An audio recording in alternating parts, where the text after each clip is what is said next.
This weekend, December 11th through the 13th, the people at Arena GL are putting on what could be the largest Diablo 2 event in history. The Arena Games is a 3-day event starting on Friday and features some of the best Diablo streamers and content creators in the game. Dabrunsky, BT Neanderthal, Anna Cake, and of course the ultimate Diablo 2 streamer, content creator, and rap legend himself, Mr. Llama SC. And even this guy. Who the fuck is that guy? The prize pool for these events is insane. Anything from computers, gaming accessories, bragging rights, to Amazon gift cards. All are up for grabs. Let me give you a quick breakdown of some of the events that are going to be happening in this. On day 1, December 11th, Llama and Anna Cakes are kicking it off with hilarious events, such as the chicken race and dodge the fireball. From there, BT Neanderthal himself joins in for death races, the first one being a team death race, the first team to literally die in the game. And after that, they're finishing off day 1 with the Andariel death race, which will be the first team to die by the hands of Andariel. That's going to be super fun to watch. On day 2, myself and Mr. Llama SC will be commentating your duels. We're going to start with a Team 2v2 tournament in the historic non-ladder Diablo 2 Lord of Destruction for PvP. In this event, players with duelers from all previous ladder seasons will compete against one another until there is only one team left. Communication and cooperation are the key.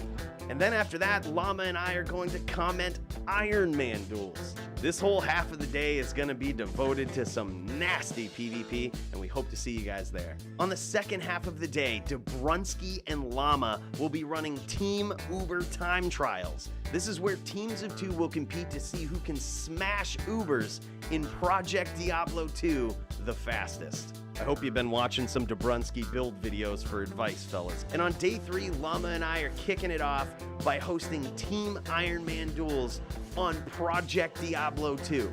And y'all thought Senpai weren't about that PvP. Hell yeah, he is. Let's go. This will be a 2v2 tournament, a very interesting spin on Iron Man. I'm really curious to see how that one pans out, and I hope to see a lot of you PD2 theory crafters there. And to cap off the weekend, BT Neanderthal and Llama are co-hosting a tag team speedrun through Act 1. For more details on these events and to sign up, please check out the links in the description down below. Sign up for some or all of these events using the links down in the description. Prizes will be given out to winners and diligent competitors. Like, you don't even have to win to get some prizes. Limited spots are available for all events, so get there quickly. I hope you guys are as excited for this event as we are. I think this is a great way to bring the great people of the Diablo 2 community together, just for something really fun with, prizes that you can get along the way. Sign up, man. We'd love to see you there. There's no pressure, no nothing. Just show up and have fun. So thank you so much to the people on the Arena GL team, and also to Omen, who actually sponsored a lot of the prizes for the event. I want to thank you guys so much for being a part of what I would consider just one of the best gaming communities online right now. That being said, I hope to see you guys this weekend for the Arena Games. Come join us. It's going to be a lot of fun. See you then. Peace.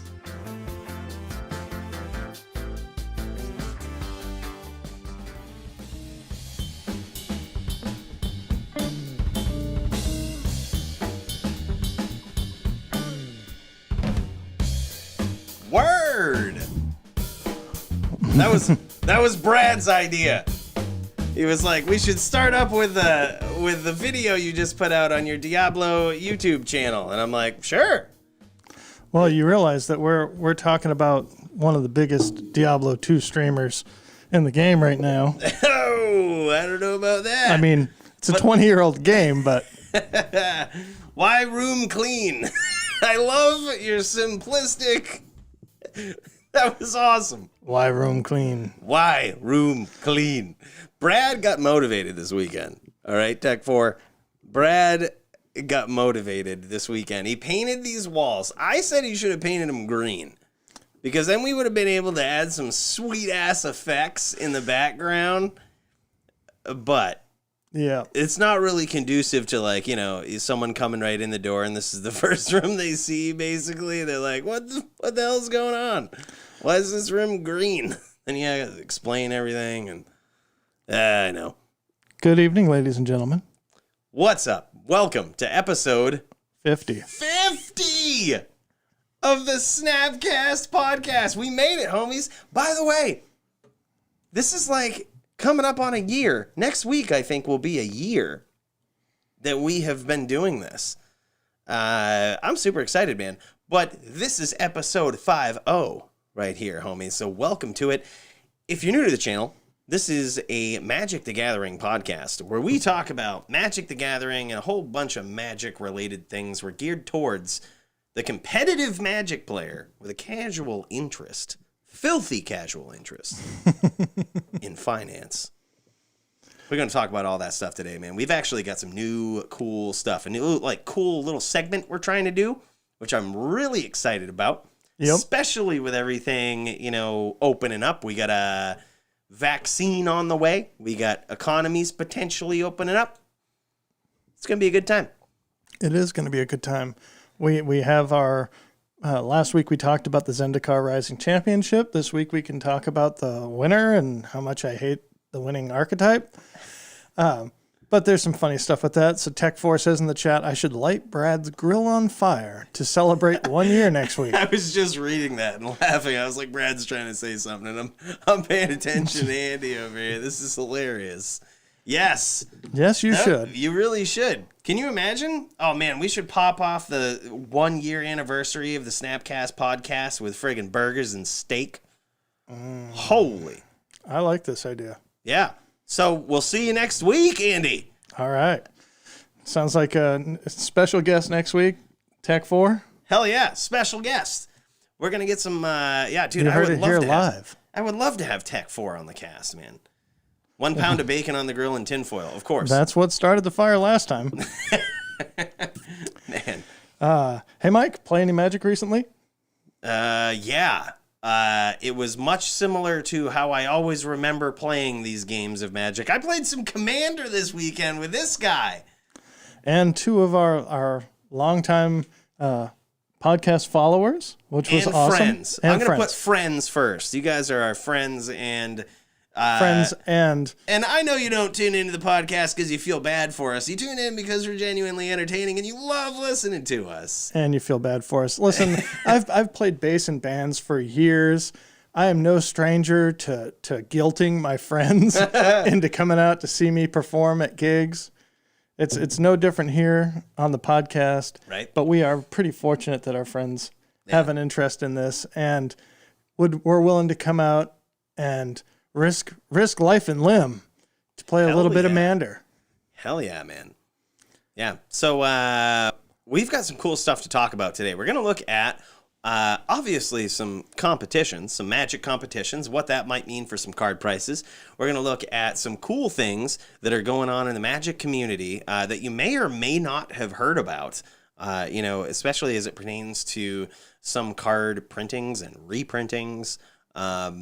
Kind of flew under the radar under a lot of this stuff. So we're going to talk about that. But then also, we got this awesome new segment that we're going to do. This is what Mike is really here for tonight. Man, I'm pumped up about it. And it's going to be the Magic Day Trader, right? Think about the stock market, right? You're a day trader. You're just trying to make some quick profit. Maybe you're getting out of stocks and you're getting in some others. You want to go right into that now? It's sort of just like Magic cards. You know what I mean? Like there's certain ones you should probably get out of and there's certain ones you should probably get in with. And if you do it right, you don't even need to cost yourself any money. And you're going to feel really good about it at the end of the day. I can promise you that. So we'll get there. We'll get there. In the meantime, in preparation for that segment, if you can think of, and here's a little precursor into what this segment might be about. If you can think of any cards right now that you think might be overpriced, as in this card's not on the reserve list, it is in danger of getting reprinted, it very well could be reprinted in the next year the way things are going, let us know down in the comments. Let us know in chat. And for that segment, we will definitely consider what your suggestions are. So, last week we talked about Zendikar Rising Championship. We talked about the dual format event. I did catch some of the event streaming, the arena streaming. They did it with coverage, with commentators. They did the whole split screen thing where you could sort of see one arena player's play mat, whatever you want to call it, their screen, and the hand of the other player. So you always had a sense of what each player was capable of doing. It was interesting. It did not keep me as engaged as a paper tournament normally would, even though the pace of play in these arena tournaments is so much faster. Really, dude? I didn't tune into it at all, so I'm actually very interested in what you have to say about it. Tell me more. Why wasn't it as engaging? What was different about it? I feel like, it's actually hard to say because it's been so goddamn long since I've watched a paper tournament, but there's always this feeling with the paper tournament that even at the pro tours where you have a good sense of what's in somebody's hand, you're not entirely sure of everything that's going on in a game. Like, you think you're following it, the commentary's following it, especially watching SCG games, you don't necessarily know what's in somebody's hand. So when they make a play, it's like, ooh, right? That was impactful. Yeah. On Arena, it's like, well, he has 3 mana. He only has 1 3-mana spell. And we can see that he has this card in his hand. And his opponent has the removal spell for it or the counter spell for it. Interesting.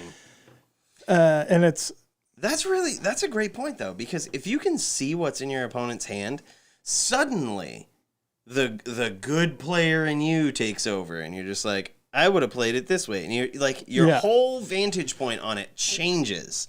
Whereas it's like, instead of saying, oh, well, wow, that card, I'm surprised by it. It was a good play. Very well used there. Wow, I've never thought of using this card that way.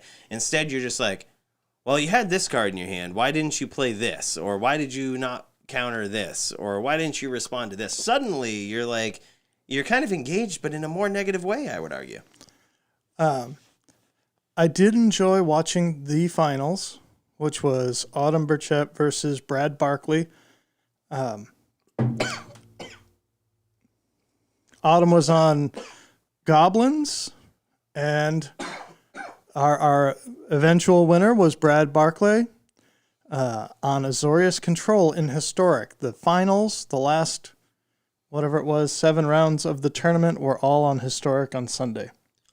Sorry, I was coughing a little bit. A little bit of this mixed drink went down the wrong hole. Now I'm going to have a raspy voice for the rest of the cast. That's okay. You're just ready for your starring role on season 5 of Big Mouth. Oh my gosh. That show is hilarious, by the way.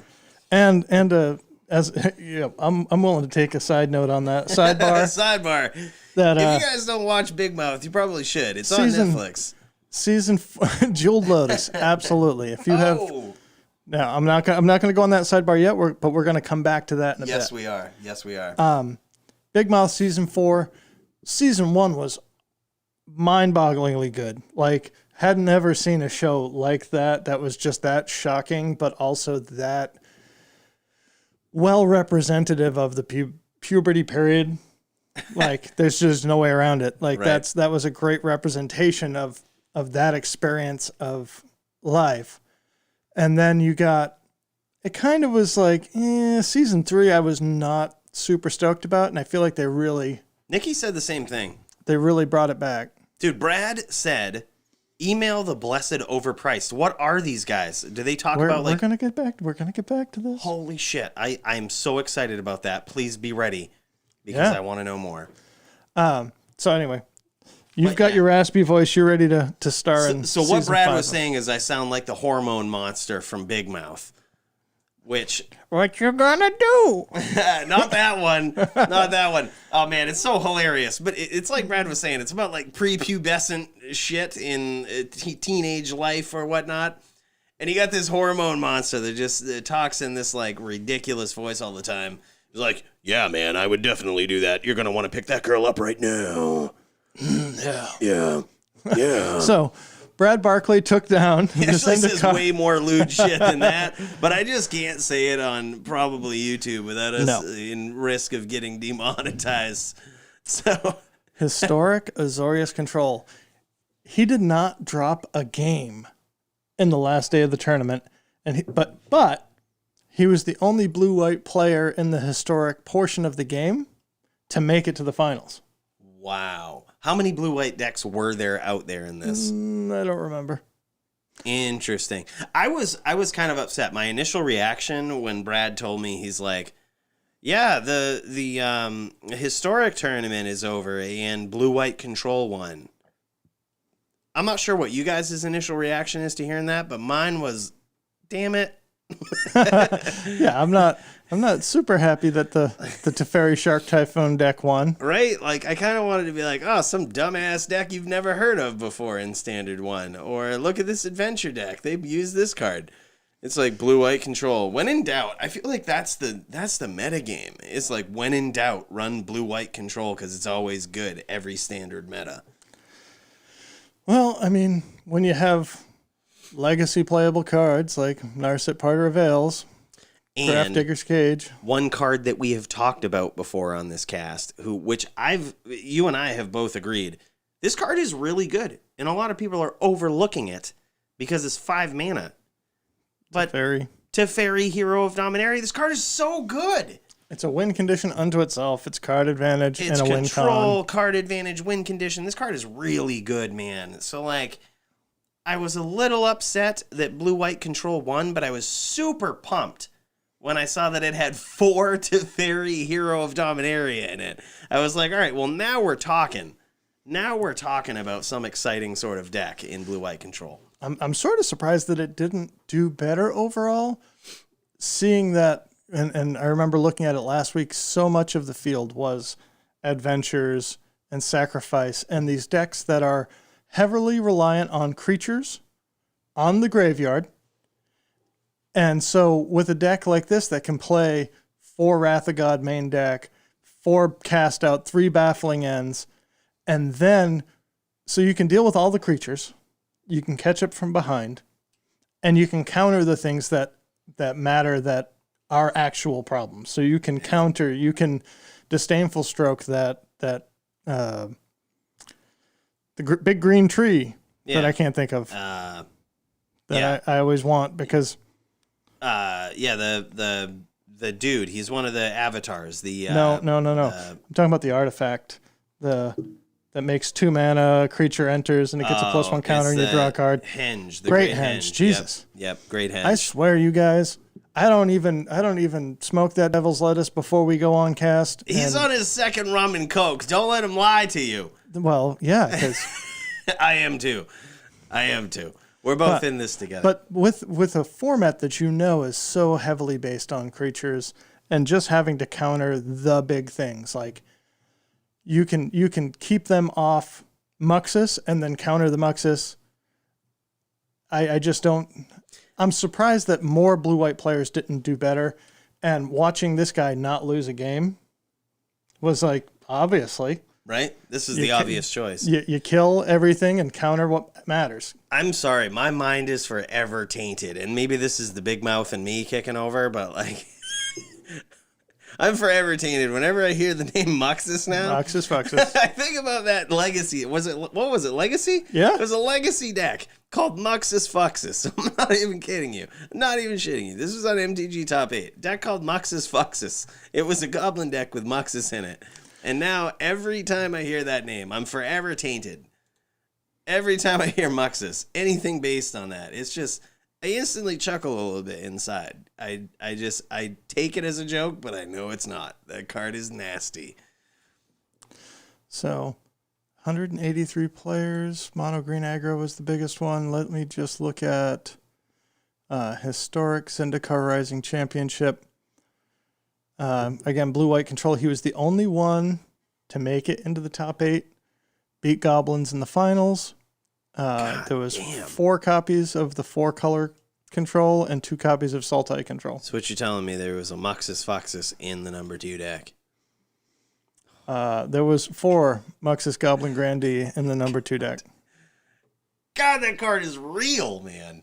Okay, this is rather concerning though. That last list you were showing there is like there was so many 4-color controls in there.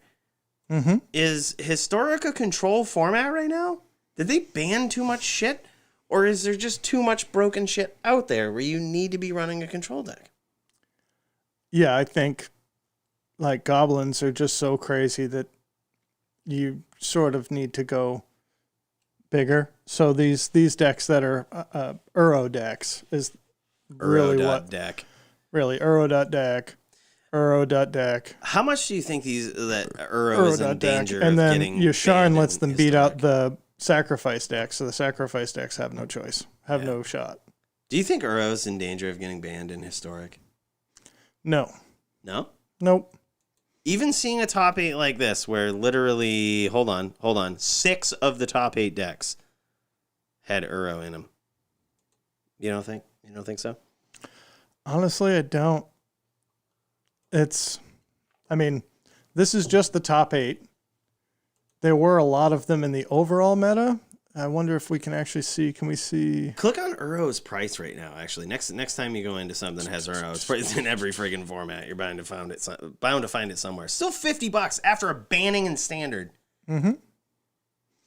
Yep. Are you kidding me? $40. Let's see. TCG players popping up right now. As low as, and they always As say low that. as $30.99, but market price $40. Oh my god. Is that disturbing to anybody? This card just got banned in standard. And it's $40. You know what happened to Jace the Mind Sculptor when it got banned in standard? It went down to $40. That's it. But spoiler alert, it went down to $40. It was like $60. Jace the Mind Sculptor got banned in standard, went down to $40. Is Uro Jace the Mind Sculptor quality? Christ, this Draw a card, gain some life, play a land, have a 6/6. Win the game. It does all of that. It literally does all of that for 1 less mana. Yeah. And if you have to escape it for the same mana cost. God, this card is busted. So you're asking me now after putting it like that, do I think it's going to be banned? I still don't think it's going to be banned. I think, especially in Historic, they are trying to make that the legacy and vintage of Arena. They want to make Arena the place to play Magic. I think that you have to be able to play some broken stuff, and I think the sort of the joy of Historic is that you can play Legacy Goblins or a variation of Legacy Goblins. Pretty much against Legacy Goblins. The Titan of Nature's Wrath. Yeah. That's Titan of Nature's Wrath. Yeah. When you look at it put it in story mode like that, man, you're really speaking to my heart. It's Muxus Fuxus, can he take on the Titan of Nature's Wrath? And sometimes they do, sometimes they don't. Man, yeah, that's just so crazy. I think this card is potentially still undervalued. Like, I don't think people understand. Like, when was the last time you actually gave a hard look at Uro and was like, wow, yeah, like this card is, you know what I mean? And just like gave it a genuine thought. It's going to take that moment when this shows up in every single format ever, which it really is right now. It's showing up in every single format it's legal in. Yeah. And we can, I want to look at the most recent Moto Challenge, the Magic Online Modern Challenge. Let me just beat this point home real quick. You know what other card did that when it got banned in standard? Jace the Mind Sculptor was in every single format he was legal in. And sometimes as a 4 of. And the big difference here is in just about every deck that this is legal in. This is a 4 of.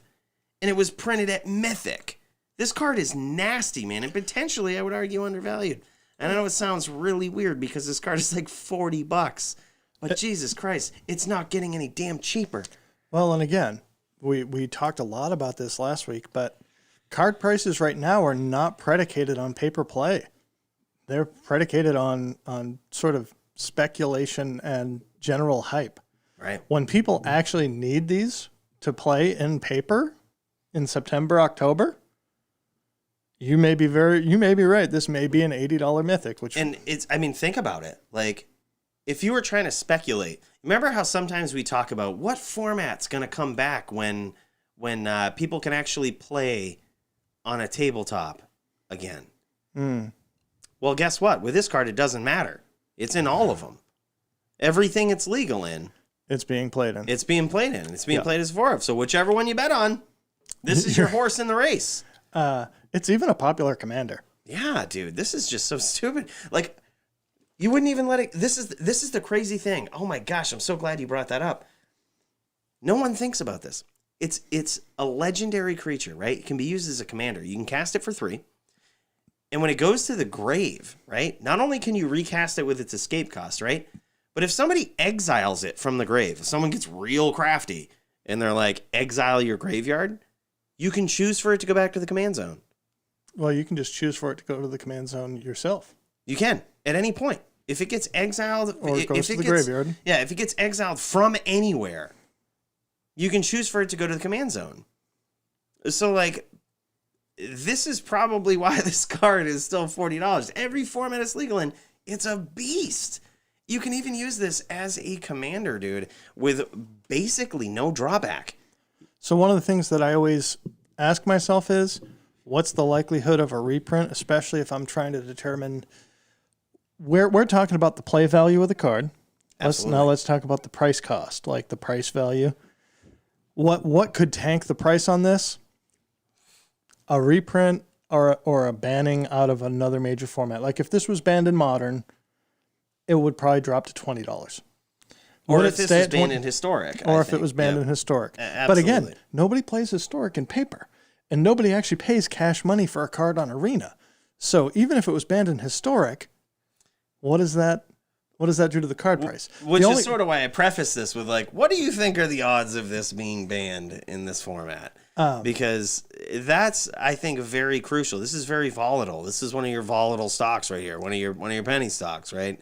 This is not a penny stock. It's not a penny stock, but it acts like it. It has so much volatility. This is like Neo. If I had to make a direct comparison to the stock market right now, they're almost the same price, actually. Neo, the stock, is so volatile. It's far overpriced, if you ask me.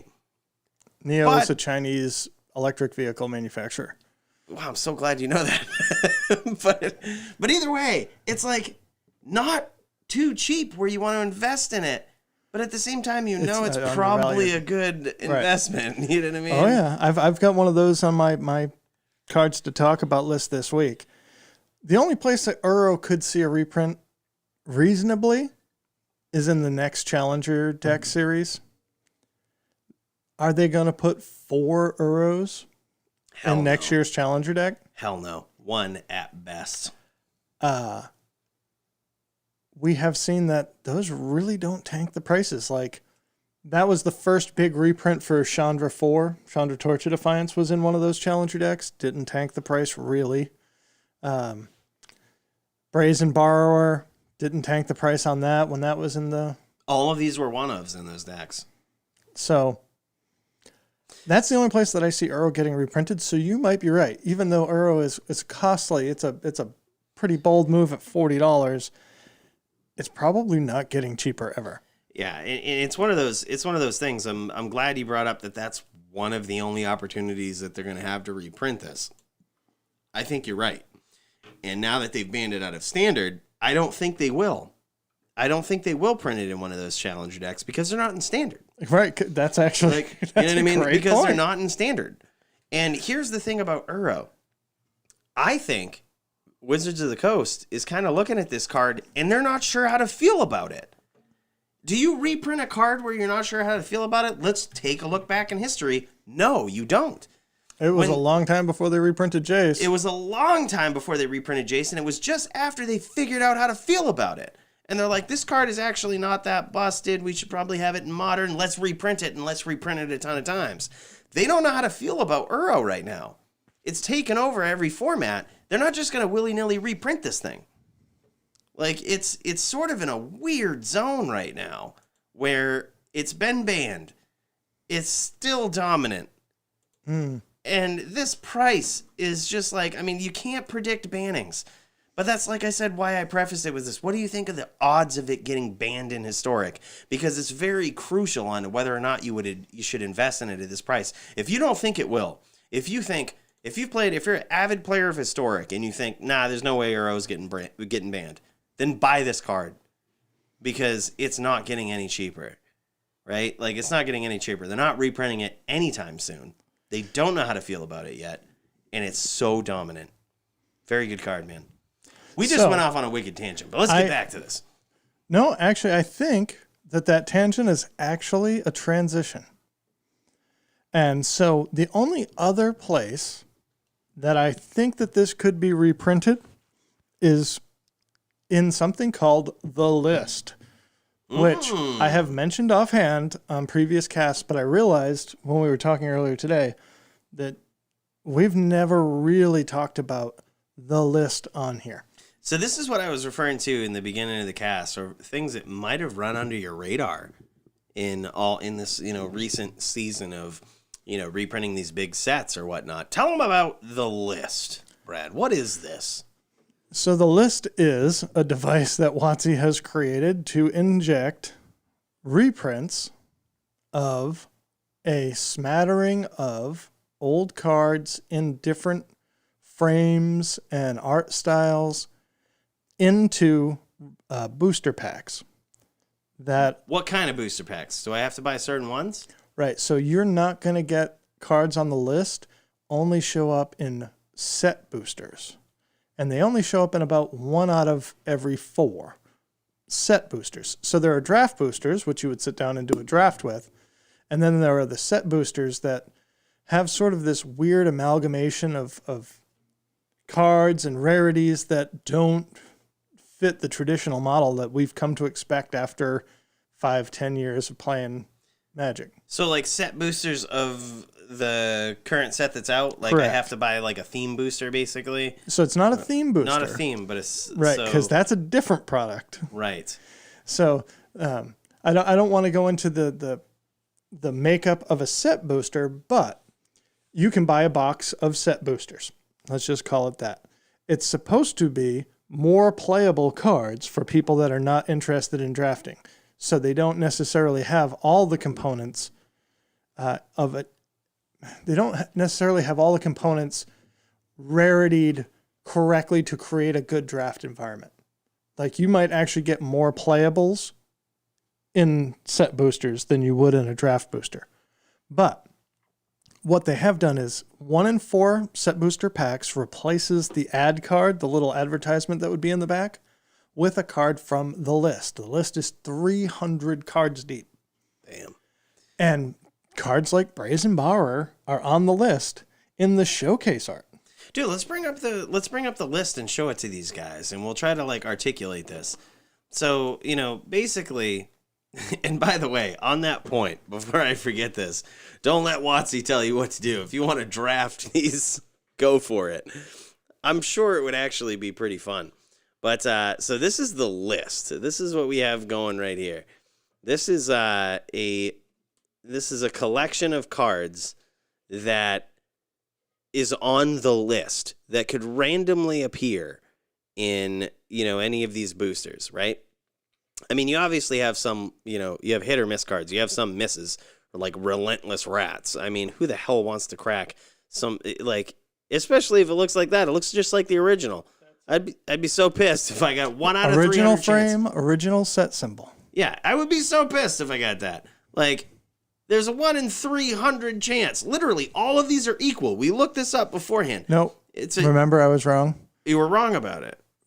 Okay, no, I commons, just went off the uncommons, first rares, information. and mythic rares will fall at the proper rate to one another. Okay, being on the list does not make cards standard legal. Okay, but you can still crack them in standard booster packs. And here's the other big thing. Oh, go away, Gamepedia Pro. But the list will change from set to set. So they will add cards and take cards away. It's a very interesting way for them to reprint cards without actually reprinting them. Exactly. And it puts so few in, and it does put them in at the proper rarity levels that I feel like they have cracked the code on injecting enough Pact of Negations into the game that the price will never go down like they would in a full-on reprint. I just have to laugh at this particular card that you brought up, okay? Pact of Negation. Go back to this real quick. So, instead of doing this from the original set, right, they have chosen to give this little Planeswalker symbol thing down in the corner. You can see it. Well, I'll move my It'll mouse disappear. around it. Yeah, oh, it'll disappear. Yeah, you're right. Bottom left of the card. Yeah, bottom left of the card.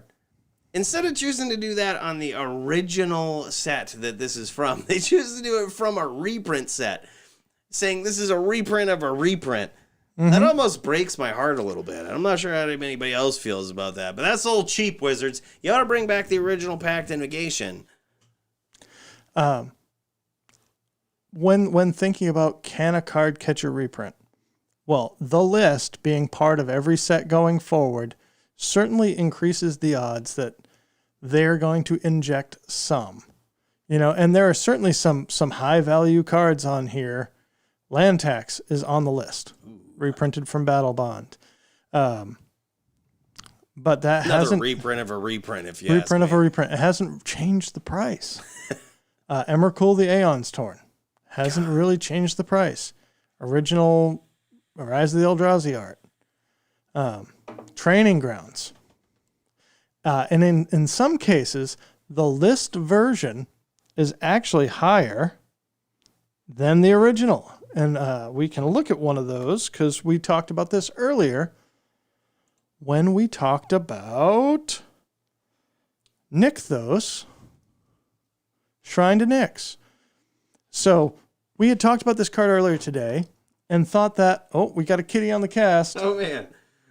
We're going to be famous now. The She's people who gotten are big. watching the cast, you might have seen me like leaning down and trying to handle a problem. This cat was up like clawing us and some shit. He was clawing my back. And She's a little asshole. what's her name? Anna Fenzer? Akasha. Akasha, yeah. I knew it was some magic sounding name. Dude, look at this thing. She's so... Hold on. Pause break. We got to show... I'm going to describe this kitty for the listeners. Pure black kitty. We have some interesting names for her. But she is such a cutie, man. She's so small. She's like, I really don't like this. I don't like being on camera. She wants to get off camera for sure. I don't blame her. Nykthos Shrine to Nyx. We were like, that hasn't seen a reprint. Jeez, is that overpriced or is that underpriced? Because we were talking about the day trader idea. Yes. We were trying to think about what cards are overpriced building up to this. and underpriced. So we went through standard and some events. We got into the list. Now we're going to transition into the day trader thing and talk about overpriced and underpriced. Should we give a breakdown of what this will be about first? Well, let's just talk about this card. Okay. And then we'll go to that. Nykthos, when we first talked about it, we thought, geez, that card hasn't been reprinted. And then we said, but it has. When we came to look at it, we realized it was reprinted on the list. The version from the list is actually selling higher. Weird. Isn't it? So weird. It just strikes me as extremely weird, man. But it was crazy because that was my first introduction to the list, is when Brad told me about that. I'm like, wait a minute, they're reprinting weird cards in standard? Like, it's so weird. I'd never heard about that. I mean, it's easy to get lost in all of these reprints and all these cards that they're bringing back. Yeah. And it was sort of something that flew under my radar, that's for sure. This might be news to some other people. Maybe you're a far more informed Magic player than I am, and it's not news to you. But this is a really interesting thing that they're doing. And the list is something that, as they say, will change periodically. Might change to something completely different. Maybe it's not Nykthos that they reprint that actually turns out to be a higher card value than the original. Yeah, and I wonder if it's the frame. Like, that was the thing that I just really... So I went over to TCG Player and looked at them side by side. Even though it has the original set symbol, it clearly appears to have a much different frame. It also doesn't have the modern hollow stamp, which is interesting to me. Yeah. So they didn't add the hollow stamp to it. I don't know how I feel about that. Think maybe they realize that it's not really, like, it's not aesthetically pleasing or something? I wonder why they took those holographic stamps off there. And I wonder if it's just all the cards from the list that they wanted them to appear more like their original printing. That's some next level. Yeah, because stuff. like here's Pact of Negation from Masters 25 does have it. Because in Masters 25 it would have had it. Does it not hey, have look, it in the... Enlightened Tutor on the list. Oh, man. There it is. We're going to talk about that. Okay, so we asked you guys at the start of the cast, and anybody that has joined us since, we were asking you, what cards do you think are overvalued right now? And the reason is, Mike is going to explain day trading and how we think about day trading in Magic. All right, well, I'm going to give you the abridged version, right? But like if you think about a day trader in the stock market, right? Someone who's just trying to get in at a low price and sell at a high price very quickly, right? Like you're not trying to hold on to this stuff. You're just like, this is overpriced, I'm going to sell it. This is underpriced, I'm going to buy it. And if you do it all in quick succession, it's almost just like you're trading the stocks, right? You're just like, all right, Tesla, way overpriced. Let's get rid of this. Let's buy some more reasonable things that actually have more value that might also spike very soon. You know what I mean? It's like, oh, it's almost like you compound your investment there by making a very clutch choice to sell something when it's high and use those, those proceeds to buy something when they're low. This can be so easily converted to the Magic environment. Think about this. The economy, with this vaccine on the horizon, is about to open up. We're going to see some times where you can actually step into a local game store and trade willy-nilly, regular business hours, all again. This is all going to, you know what I mean? Like if your LGS was closed or if you're, it's going to happen. There's going to be these big events where you can go and trade. People are going to have a ton of stuff. You can kind of have this on your radar, right? Cards that might be a little overpriced right now, where if someone's interested in them, you probably ought to trade them. Like, don't have it in the, this isn't for trade, I need this for my commander deck. Like, if you have extras of it, friggin' trade them. They're overpriced. Yeah. You know what I mean? And we got a couple that we think are for sure overpriced. And if you happen to run into somebody who is looking for this card in one of your future trade endeavors here, we would highly suggest getting rid of them and trading them for some of these other cards that when we put it in perspective with the value and the current price of them might completely change your mind about the card you might have thought you were passionate about. But the first one, as alluded to by Brad, is Enlightened Tutor. Yep.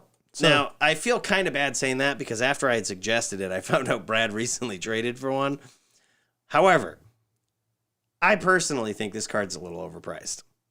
It's not on the reserve list. It was reprinted once, and it's at $50. It was reprinted more than once. It's just reprinted on the list. Yes, I'm sorry. It was reprinted on the list, which we have determined isn't really a huge injection into the market. No, you know what I mean? It doesn't change the price. It doesn't change the price. It's not like a reprinting where I can rely on, if I buy a box, there's a good chance I'm going to get this card. If I buy a box of things that have the list cards in them, there's next to zero chance you're getting this card. Yep. You know what I mean? It's so rare. They haven't really officially reprinted it yet, but they're on a kick these days, right? They just reprinted Vampiric Tutor. They just reprinted Worldly Tutor. They reprinted Grim Tutor in the standard. Grim Tutor. They're on this tutor kick these days, which tells me it might not be long before they turn their sights on Enlightened Tutor. They kind of already have by putting it on the list. You know, they might be using it if you're thinking in a business model where your only obligation is to make money, right? You might put it in the list to sell this set. But then afterwards, after you're done selling this set, you're like, by the way, we're going to reprint it in this We're going to put it in this other set to sell that. Yeah, exactly. We're going to put it in this other set. You know, it's a $50 tutor that at one point in time was a $5 tutor, right? Think about that, okay? We're going to build up the value and why this is overpriced. At one point in time, this was a $5 tutor. It was a long time ago, and things have changed since then. But even when things changed, and this started appearing in Commander decks, and this started appearing, in the Eternal formats, this was still like a $20 card. You know what I mean? It still kind of just went up to $20 and kind of stayed there for a while. But now it's at a point where it may be a bit overpriced. Especially when we're talking about, and here's, I think, the nail in the coffin with this, cards that are not on the reserved list that are fetching a pretty exorbitant value and haven't been officially really reprinted in a long time. I think those are particularly in danger. Well, what if we said that you might be able to turn that Enlightened Tutor into a pair of bobs? Man, It's think about pretty it. close. So think about this day trade, right?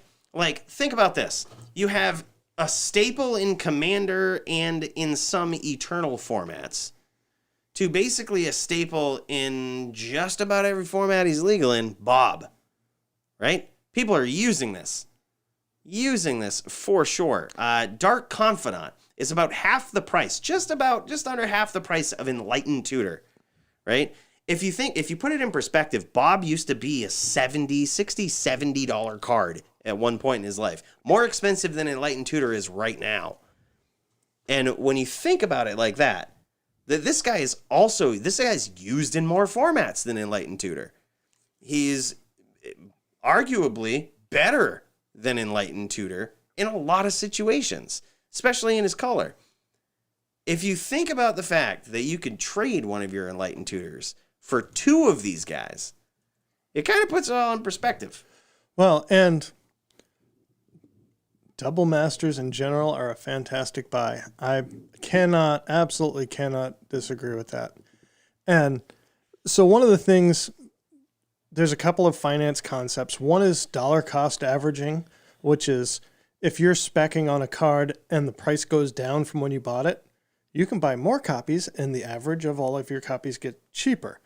The other idea is that if you say you get that Enlightened Tutor and you think, okay, what could this card go up to? If that $40 card could go up 50%, it would go up to $60 and you would have gotten $20 in value. Sweet. Or say the $50 card goes up to $60. You got $10 in value. But if you trade it for two bobs and each bob goes up to $50. Tech Forces, you're telling me all I need is two bobs to get the easier. If you want, I'll trade you an e-tutor for two bobs. I'm in.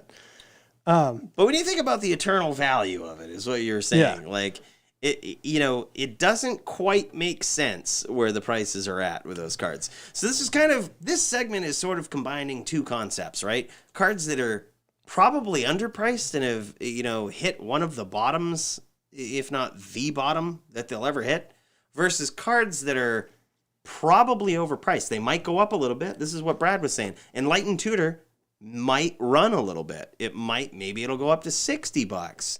Maybe. I think it is due for a general reprint, but yeah. But when you trade it for two bobs, right? The chances of Bob going up, I would argue, are a lot higher. And if it even goes up by $5 and it doesn't go up as much, well, you still have equaled out the value. But if it runs into like the 40s, 50s that it used to be, and Enlightened Tutor gets reprinted, you just did yourself a huge disservice by not trading that Enlightened Tutor for cards like this that are undervalued. The bottom line is, if you're not actively playing the card, get rid of it. Right? If you got extras, if you're not, if something's in your trade binder, if you have committed to saying, okay, this is in my trade binder, you got to really think about these things. Like cards that might be overpriced. You know what I mean? And that you should be very anxious to trade and get rid of. We asked this question at the start of the cast. What did you guys think was an overvalued card right now? Jeweled Lotus. So Tech 4, Andy himself said Jeweled Lotus is overpriced. And I actually saw him involved in a conversation on Facebook, and I 100% agree. I've said it on the cast. I can absolutely see this being a staple reprint in Commander products going forward. Yes, you can pay anywhere between $72 and $500 for a full art, extended art foil. Yeah. To be the guy that gets to play with it for 6 months before it gets printed again. Or you can pitch this for nearly the value of a... Actually, you can pitch this now, get a mana drain and a bob. when you put it like that. I mean, it's really, it's interesting, though, because especially you were just talking about like the extended arts and the foils or whatnot. Oh, yeah. They may not reprint those in like commander sets or No, whatnot. those might hold value. However, if you have like a regular version of this card, just non-foil, just fresh out of the pack, at $72, I would completely agree with you, Tech4. This might be a little overpriced.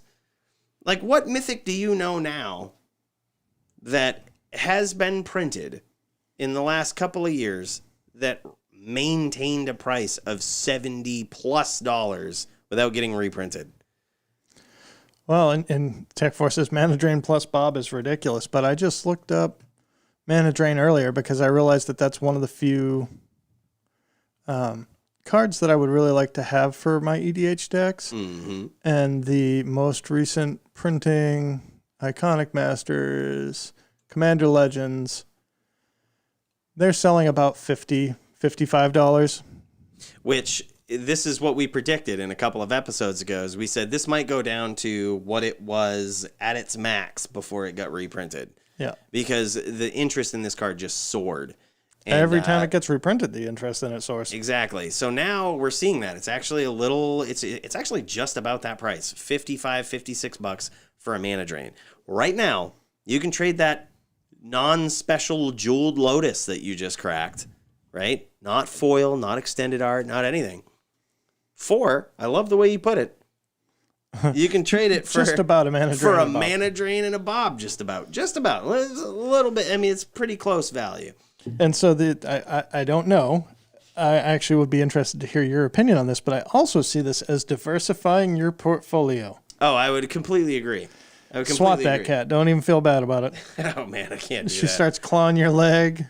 No, I mean, it's really true. You know, if you are on the other side of this and you're thinking, yeah, no, Jeweled Lotus is underpriced, I think it'll go higher than this. They won't reprint it. Well, ask yourself this. When's the next time they're going to reprint Mana Drain? It might not be for another year or so. When's the next time they're going to reprint Bomb? It might not be for another year or so. Now you have two cards that are staples in a lot of formats that have a chance of going up. Yeah. So you double your chances of these known staples going up, whereas you're kind of putting all your eggs in one basket with Jeweled Lotus. Like, it could go up. Maybe you're right. But right now, it might be overpriced if you don't have, one of these special versions that couldn't just appear as a throw-in like a friggin' Soul Ring. In every goddamn Commander deck. Every friggin' Commander deck that ever exists ever again. Yeah, it might not be foil, but... And even if they don't go that route, even if they're just like, you know what, no, we love this card and we want to respect it because it has the word Lotus in it, and we want to respect it. Maybe they reprint it in one of all of the Commander decks that come out. Well, guess what, dude? It's still going to bring down the cost of this. I can promise you this much. If this card stays at $72, it's going to become a big target on Wizards' reprint list. And I think I just finally understood what Tech 4 was saying is there's no reason why Jeweled Lotus should cost more than Uro. And it's so true. So let's take a look at Chalice of the Void. And speaking of which, you can get 2 Uros for a Jeweled Lotus just about. Think about that. Think about that, my friends. Just about. You get 2 Uros. Looks like the most recent Lotus. Chalice printing was Masters 25. I always like looking at the most recent printing. That is certainly leveled off. It is not going down. Yeah. Is this a buy or a sell? If I'm being honest, I would say it's a sell. And here's why. In my deep knowledge mind of price history, okay? Mm-hmm. I remember trading a Jitte at one point for 4 Chalice of the Voids. This card was a $5 card at one point, and Jit was a $20 card. And this actually works in perfect to this segment. Yep. I realized that after, this was when Modern came out, and Jit was immediately banned in it. Like, it was just, they just immediately, Jit's going to be a problem. We're not going to have it. It was still a $20 card around that time. And I was like, well, what the hell can I use this in? Commander? It's not even great in Commander. It's good. But it's not like great. You know what I mean?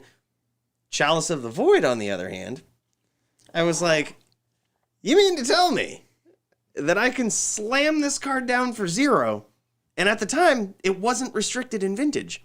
And I could shut down everybody's friggin' Moxen, everybody's stupid bullshit that they're doing on turn 1. Sign me up. I was like, I will gladly trade my Jet for 4 of these nasty cards. I agree, it's definitely worth more than $5. However, if you look at its current usages, right, it is usable in all formats. It's now restricted in Vintage. Okay. However, it's got its place in all of these formats. You have to be kind of running a certain deck, or maybe it's a sideboard card in a lot of decks. I don't think it's a $45 card, man. I just don't think, because when it was not restricted in Vintage, at the time I traded a Jit for 4 Chalice of the Voids, the most abusable format was not recognizing it as as a card that needed to be abused in all decks. Right? So at the time where this card was in its golden age, I want to say, it was legal in this eternal Vintage format, it still wasn't really being abused that much, and people in that format were just like, yeah, that's for a certain deck. Someone slams a Chalice, I know they're playing this deck. Yeah, I know it's some sort of prison. It's some sort of prison, some sort of stacks deck, or Eldrazi-tron. Yeah, in this case now Eldrazi-tron. But the point is, it's got its place. No doubt. No. It's a good card. Eat my headphone cord. You got to go. Oh man, friggin' cat is causing trouble again. But the point is it's got its place in certain formats. I don't disagree with that. I think this is probably a $20, $25, maybe $30 card. Yeah. I do not think, I would completely agree with you, I do not think it's a $45 card. I think that's a bit overpriced. If you're not playing it, trade it out. Absolutely. The last card that we had suggested to us was Emil the Blessed. Nope, not email. Oh, is that okay? Never mind. I feel like an idiot. Let's see. How do you spell Email the the Blessed, overpriced. Well, we can email an entity known as the Blessed overpriced if we want. Only printed in Jumpstart. Emil the Blessed. Oh my God. So this is tricky. So in Commander, this is a. I see a 4/4 for 4 for $42. Gone. 3 mana, exile another creature. 3 mana blank. So it's basically what's the Eldrazi? Displacer. Eldrazi Displacer. Okay, but whenever another creature enters the battlefield under your control, you may pay green or white. If you do, put a +1/+1 counter on it. Stupid. If it's a unicorn, put 2 +1/+1 counters on it. Stupid. So you mean to tell me I have... granted, you can use this in Commander. It's a legendary creature. I get it. It can be your commander. But it can't blink your opponent's creatures. Nope. It can't blink them out of combat. Nope. It can't do it. It has to be a creature you control. Yep. It's not an Eldrazi Displacer. Eldrazi Displacer puts this card to shame. Eldrazi Displacer is so much better than this card. This card is cool if you're going to build a unicorn tribal deck or maybe a +1/+1 counter deck. But yeah, friggin' Jumpstart prices. Yep. Tech Force says, and that's exactly it. It's exactly what it is. Like, this card is not good. If we look at the cards that are high value in Jumpstart, these Mythics, Allosaurus Shepherd, coming down because finally there's more packs of Jumpstart being available. Bruvac coming down. Emil coming down. Craterhoof Behemoth coming down. Craterhoof Behemoth, I would even argue, is a nasty card. It's still overpriced at $42. Yeah. It's still overpriced. And if you are not actively playing the card, I 100% agree with Brad Eaton. Emil the Blessed is a sell stock. Snap sell. Trade that thing for $2. Trade that thing for trade it for Chalice of the Void for all I care. That's probably a better deal. If it's a $40 card, let me tell you, nearly getting a playset of Noble Hierarchs for your Emil the Blessed is a much better long-term spec. Feels good, man. Like, and that's a great comparison because Noble Hierarch has got to be close to its bottom, right? Yeah. Like if it's not already there. It's got to be at its bottom. And something else that I just want to point out, we're running a little long in the tooth. Noble Hierarch from Double Masters, just the regular pack version, not the extended art, not the alt art. Look at the market price for the foils and non-foils from this set. Wow. There's an 80-cent difference. Not even. It's a 70-cent difference. 72 cents difference. You might think that that's an anomaly. Look at Bob, Dark Confidant from Double Masters. Oh my God. Look at the difference between the normal printing and the foil printing. It's a 47-cent difference. It's doesn't actually matter. Wow, dude. Now, in practice, if we actually scroll down to look at copies for sale, near mint copies for sale, $10, almost $11 for non-foil, $12 for the foil. Like $12, $13 for the foil. So it's a bigger than 50-cent difference, but they're so close. If you like having a deck foiled, yeah, you're not going to see those foil nobles go cheaper. And people like this art. I went hard at one time on the box topper art for these. Yeah. And I lost my shorts on it, not going to lie. I really thought that this was going to be the coolest noble printing indefinitely, and then they immediately came around and reprinted it, and then they came around and reprinted it again with a different art that isn't even showing up on this page. Trying to turn this thing into Birds of Paradise is what they're trying to do. Yeah, and that's fine. Hold up, Tech 4 says. $12 foils. Yeah. He just crapped his pants. So, yeah. Yeah, I mean, so to really drive this point home and to end this Day Trader segment, we have our number one pick today. That if you have any copies of this card, I'm interested. Any extra copies of this card, say. I'm actually considering trading away my actual playset that I kept after initially selling these off. Because this card is so overpriced. Hold on. Let me see if I know what it is. Oh, you sure do know what it is, because I can see what you're typing even though the viewers can't. That card is Tainted Pact.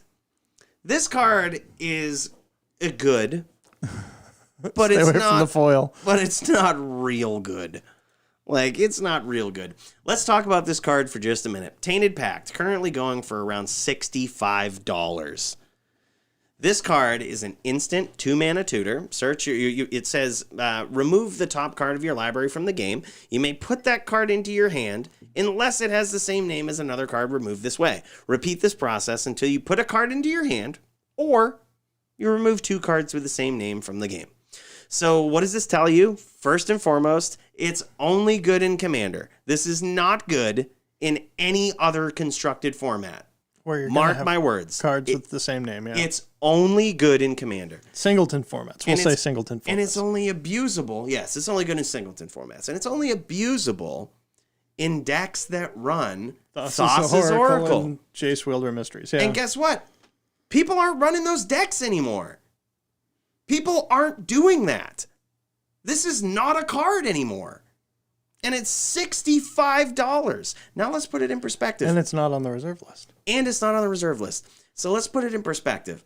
You can take your Tainted Pact and trade it for a playset of Noble Hierarchs and a Bob. And a Bob. Just about. A playset of Noble Hierarchs, which used to be, as Tech4 pointed out, $70. You can do that right now. So I would highly suggest, and I am far in the market of even selling my playset that I kept of this card. If you guys listen to previous episodes of the podcast, you know that I bought shit tons of these at 50 cents. And I feel really good about it. It was one of the best specs that I've ever made on Tainted Pact. Yep. Coming from the best specker of that card ever, get rid of it. It is not. I never expected this card to be $65. Get rid of it. It is so overpriced. It's only good in singleton formats, and nobody's running the combo decks that this used to be hyped in. It's not as good of a card as it is currently hyped up to be, but if it stays at this $65 mark, guess what they're going to do? They're going to reprint it, especially when they know it's not a good card. Oh, yeah. They can easily throw this on the list. They could easily throw it on the list. They could easily throw this in some dumbass Commander, Commander Precon or Commander draft set that they make. It's not good, and it is a high target of reprint. I shouldn't say it's not good. It's not $65 good, and it's a very high target for reprint. And there's clearly so many better things, reprints from Double Masters, that you could put this money into that are going to grow better, or be cards that you actually want to play. Absolutely. Like, you can turn a Tainted Pact into a Mana Drain. You can turn the Tainted Pact into a Mana Drain and a Noble.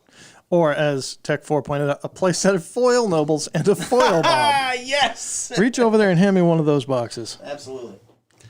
As much as I hate to say it, another great spec.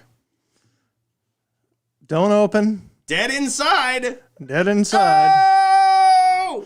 The Secret Lair Drop Series Walking Dead. You got 4 of them, hoes? I need a playset of... What? I need a playset of Rick. There's Rick Grimes in there. I'm so excited. Should we open this on cast? No, I shouldn't open them. Don't open it. No, says it right on the box. You gotta do it now. You can't just throw that out into the universe and not do it. Now we gotta change the name of this to friggin' unboxing of Secret Lair. All right, we're gonna open one. Against my better judgment, don't open is the truest thing on the box. So here's the thing. These right now, obviously these went on sale, 2 months ago? 3 months ago? Something like that, yep. You can no longer buy these from WotC. They're already on eBay for 80 plus. So it was $50. God. I could sell this for... Oh, I'm definitely not opening all of them. The other 3, I'm hoping to sell out at the same time that they ship my anniversary bundle, so that those 3 will pay for my bundle of the last ones that just came out with the Bob Ross lands. And all right, here we go. Dead inside, just like me. Oh, we're ripping the tag off. I just gotta say, I really love this. I'd never seen the box for this before. Don't Open Dead Inside is a callback to the Walking Dead episode 1. I friggin' love this, man. That's what it looks like. Secret Lair. It's got the little flap on there. It's got the tissue paper, just to keep that nice gold. You should put this full screen so that you can see it full screen. Oh, God, yeah. What are we doing? Let's do that. We got this tiny camera in the bottom. Boom. The Walking Dead. Man, that looks good. I don't know. Is this backwards, you guys? Or I think is it just backwards where we are? That's funny. Should we invert the camera someday? That's all right though, because it kind of goes along with the saying itself. It was written on 2 doors, so it technically said "Don't open dead inside," but it looked like it said "Don't dead open inside." It was really weird. Another callback to the show, a map to Terminus. Oh man, that's so cool! And our face card. I'm sorry Rick, it had to end this way. Steadfast leader. Man, we crapped on this art when we talked about it before, but seeing it in person. Holy shit. I didn't crap on this at all, really. I mean, I might have, but... Oh my God, I love it. It looks so good. It's like a watch. The packaging is like watch packaging. Yeah, you got that little like band. Terminus costs one white mana. Where am I? I think they missed a big opportunity not reprinting Terminus and throwing that in here. Here you go. You show these off. Oh, shit. Holy hell, man. I get to show off these Walking Dead cards. All right, first and foremost, wow. Rick Grimes, man. This looks so good. Look at this. Look at the sheen on this. That's like the old school foiling. That's like the old school From the Vault foiling without all of the curving. Oh, that looks good, man. Wow, that's awesome. I love the art. I love this card. And something that you guys, I'm not sure if you noticed before, But the little symbol that they put there, so like that little, you know what I mean, the symbol thing that they've been doing recently. Yep. You can't really tell. Hollow stamp is different. The hologram stamp is gold. It's not silver. It's gold. It might be hard to see on camera, but that is gold.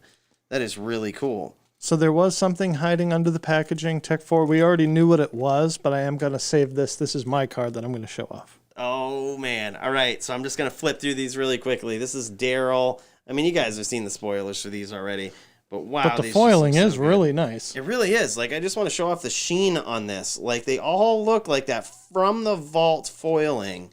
But not that ripply look. Right. They're not bent. They're not bent as much. They friggin' nailed it. And this is Michonne. They all have that, like that little triangle. I know it's hard to see on camera, but that little holographic triangle that they have on these, all of them are gold. That is so cool. And my boy, dude, you guys know who I'm about to talk about. You know who I'm talking about? It's Negan with Lucille. What's up, dude? Look at that sheen. Look at that gold holographic. Oh, my friggin' word, dude. I'm losing it. This is some of the coolest shit I've ever seen in Magic the Gathering. I might get emotional about this. Walker from episode 1. This is foil, too. It's got that from the vault foil art. From the vault foiling. I feel like saying from the vault foiling is actually an insult. I mean, it is. But I'm saying it's from the vault foiling done in the right way. Okay. Like, because it's a really strong it. Foiling, but it doesn't have that ripple to it. Well, Walker. Oh, you know something that we were never able to show off, and you might not actually be able to see it if you look at the spoilers? But it's the flavor text. The flavor text of the Walkers. I forgot about that. You can't actually read that if you look at their spoiler site for it. Allow me to read this for you guys. So on the Walker, wait, try this. Bam, look at that. Oh, man. Now we got it good. So, all right, sweet. This is the Walker. I'm sorry this happened to you. Oh, sick. And then we got the Well Walker right here. Can you read this through the camera? Hold on. I'm going to try to get it right. Get it right? Oh. I wouldn't drink that if I were you. I don't know Dale's accent. Yep. He probably sounds like, I wouldn't drink that if I were you. Yeah. That's Dale. Nailed it. So good at Walking Dead impressions. And we got another one here. Can you read this one on camera? I'm going to try to get it focused for people. If you can read it, they can. I'm going to try to set a fire and distract them. This is from That's the Glenn. Terminus. Yeah, I'm going to try and set a fire and distract them. Yep, Glenn said that in Terminus, and they were overrun by walkers. That's so dope, dude. I friggin' love this. Oh, and I know what this one is. Do you guys know what this walker is right here? This is from when they met Jadis, the Junkyard Crew. Things are changing again, so maybe we change. Jadis. Blam, they nailed it. God, this is so good. This was the one that you initially had a hard time identifying, right? Yes, this is the one that I had a hard time identifying. And let's check it out. Here it is on camera. Bonus points for covering their heads and protecting them from head trauma, from hostiles and calamities. Ah, nailed it. You even said it in the Eugene voice. God, that's so good. Oh my gosh, and look at the treasure token. I friggin' love this. I friggin' absolutely love this How set. much of a flavor when it's the sheriff's hat is the treasure token. Now, when do you make a treasure? That's from Negan, right? Negan this is Rick. What makes treasure tokens? If I'm looking at this, hold on. Well, I know that there's a card that does it, but I'm talking about the art. The art is, I mean, it's just Rick's hat in his bag. That's actually from episode 1. They stashed all of their guns in that bag. Yeah. And they actually had to go back for it. They lost it, that sort of stuff. But I think the actual card that makes the treasure tokens, you might be right, is Negan. Negan, the cold-blooded. Check this guy out. Yeah, when an opponent sacrifices a creature, you create a treasure token. Yeah. Boy, I can't wait to play that guy against Dan Brown on Corvold. I friggin' love that set. Oh, smash them. I did. I just smashed Rick right in the face on the floor. No, you didn't. The gimme at the bottom of the box, Tech 4, is Lucille. What? One in a black for a legendary artifact equipment. Oh. Gives your creature +2/+0 and menace, and whenever it attacks, defending player sacrifices a creature. If they sacrifice a creature, you create a walker, a zombie token. Oh my god, I love this, dude. I have a Mardu equipment deck right now that is absolutely looking forward to Rick, Negan, and Lucille. And that's why I wanted to open the I just have to say, as a Walking Dead fan, that was a lot more emotionally moving opening that than I could have ever imagined. Like, the season 10 is over now, and it's like, the show is coming to an end. So to see things like this and to have something that I can use in one of my other hobbies that will always remind me of this show. Is this playable in Legacy Stoneblade?